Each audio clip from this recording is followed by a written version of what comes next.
तुम बनी इसराइल के नक्श कदम पे चलोगे। इनसे कहा, सहाबा से कहा।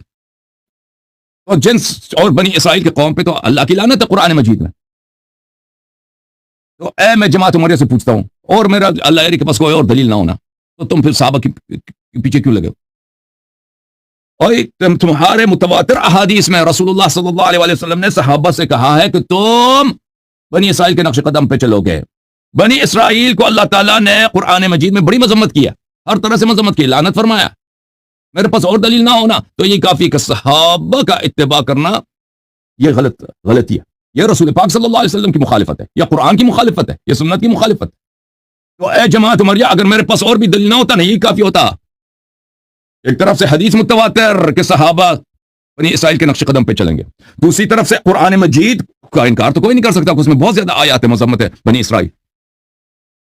तो तुम क्यों, तो तुम्हारी मिसाल भी बनी